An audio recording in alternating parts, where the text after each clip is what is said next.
Good morning. Thought you guys would enjoy that view, other than my ugly dome. So, doing a little bit of covering in the morning. I think I wouldn't exactly call this running because it's went up and then it came way back down a whole dollar. Went up a little bit, came back down. I feel like that's just covering, and then a lack of buying pressure is letting it fall back down.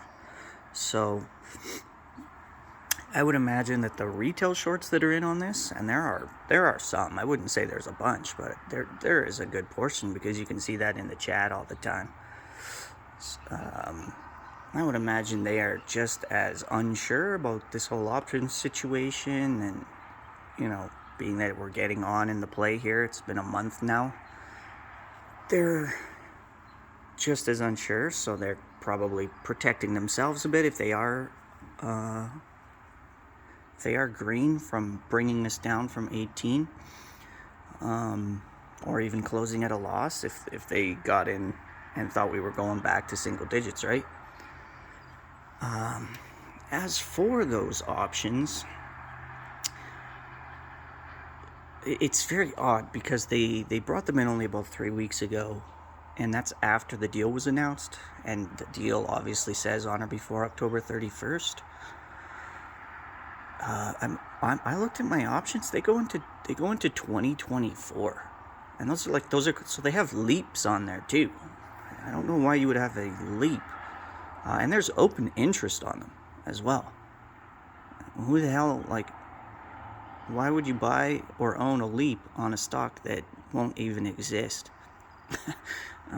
after October 31st if everything stays as it is? Very odd. Something else of note is I had mentioned in the Twitter space call yesterday, because people were talking about this could be a long-term play, the Cinderella story behind it, kind of like AMC if the share price gets high enough. But and I had mentioned, well, yeah, that's all good and well, but I think Sony and their Crackle app are basically trying to get this for pennies on the dollar through Chicken Soup, because they're partnered up with Chicken Soup, and if Chicken Soup gets this for pennies on the dollar, and then Sony comes out and says, well, yeah, we'll just take you guys both rather than be partners, we'll just absorb you.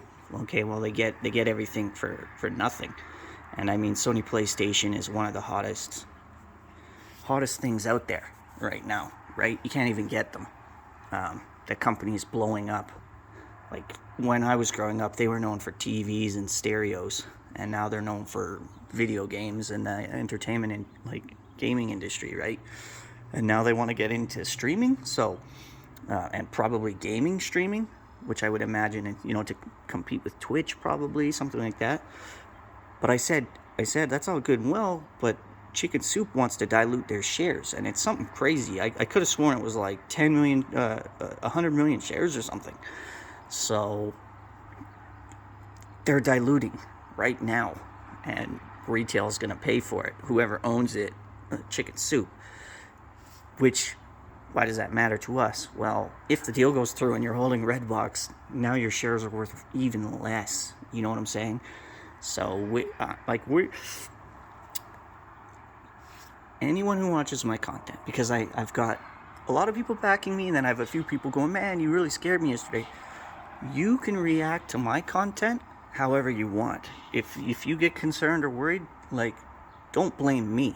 I just speak from the heart, and I give you the information as I see it and as I get it. So it's your own call. If let's say my voice feels panicked, you don't have to act that way. You can act however you want. So, and that's with all YouTubers. It's not up to us to provide you with buy calls, buy signals, sell signals. You know what I'm saying? So please, however you're perceiving any info, it's your personal decision how you're going to react to what you're hearing. And again, you can always verify what is being said by me or other people, all on your own. If it is a concern to you, I urge you to check into it, okay? So if Chicken Soup is diluting and going to lose share value as a result. What about us, right? So if I am maintaining a smaller position than before, as much as I want to, and that's just full disclosure. So as much as I want to have the 7,000 shares I had before, I'm just not that comfortable with it anymore as this play carries out. There's some talk on Twitter about that June 3rd filing that was like basically reactivating or something like to that extent. I'm going to be honest, it's a little bit over my grasp at this point for the warrants that they're saying that they can like reactivate the ability to dilute. Some people are saying that they're ready to exercise those warrants. So warrants aren't one for one. If you have like one warrant, that isn't worth one share, just to put that out there. But other people have in fact verified it by calling their broker. Good job for them. And asking, can I exercise my warrants, please?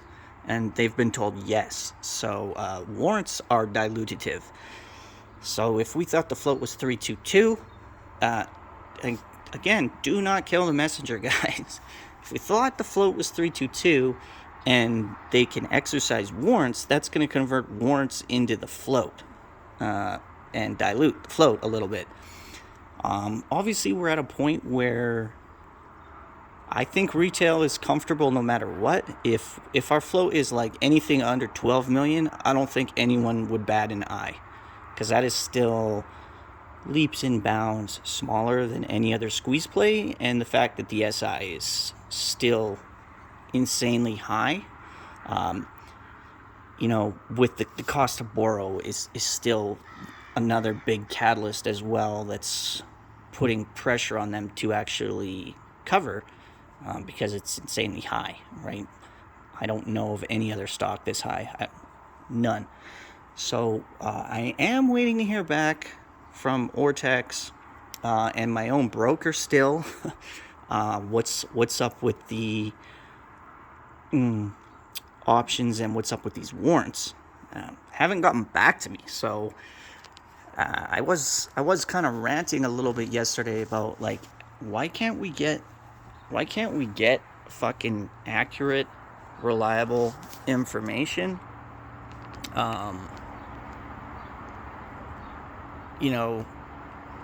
In a quick manner. Like,